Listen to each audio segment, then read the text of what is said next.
Hi అండి. Welcome to my channel Sandhya Raju vlogs. ఈరోజు కిచిడీ చేస్తున్నాను. ప్రాసెస్ చూద్దామండి. ఈరోజు ఫ్రైడే కదా, మార్నింగ్ లేవగానే ఇంట్లో పూజ చేసుకున్నానండి. మంచిగా అమ్మవారికి పూజ చేసుకొని ఈరోజు మార్నింగ్ కిచిడీ చేస్తున్నాను.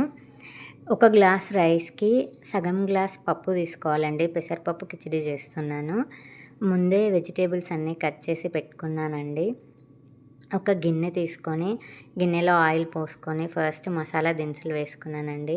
ఆనియన్, పచ్చిమిర్చి కట్ చేసి వేసుకొని కొంచెం కరివేపాకు, అల్లం వెల్లుల్లి పేస్ట్, కొంచెం సాల్ట్ వేసి 2 నిమిషాలు మగ్గనించుకోవాలి. 2 నిమిషాలు మగ్గిన తర్వాత ముందే కట్ చేసి పెట్టుకున్న ఆలు, క్యారెట్, బీన్స్ వెజిటేబుల్స్ వేసుకోవాలండి. అవి ఒక 2 నిమిషాలు మూత పెట్టి మగ్గించుకోవాలి. తరువాత ఒక టమాటో వేసుకొని కొంచెం చిటికెడంత పసుపు, కొంచెం ఉప్పు వేసుకొని మళ్ళీ మూత పెట్టుకొని ఉడకబెట్టుకోవాలండి ఒక 5 మినిట్స్.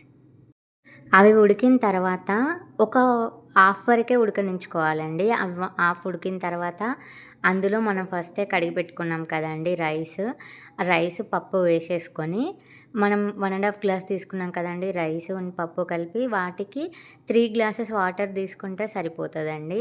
3 గ్లాస్ వాటర్ వేసేసుకొని కొంచెం పుదీనా వేసుకొని మూత పెట్టేసుకోవాలండి. మధ్యలో ఒకసారి మళ్ళీ కలుపుకోవాలి. కొంచెం సాల్ట్ కూడా వేసుకోవాలండి, మనకి టేస్ట్కి తగ్గట్టుగా వేసుకొని కలిపేసుకుంటే ఒక 10 మినిట్స్ తర్వాత కిచిడీ ఉడికిపోతుందండి. 10 మినిట్స్లో వేడి వేడి కిచిడీ రెడీ అవుతుంది. Please subscribe my channel.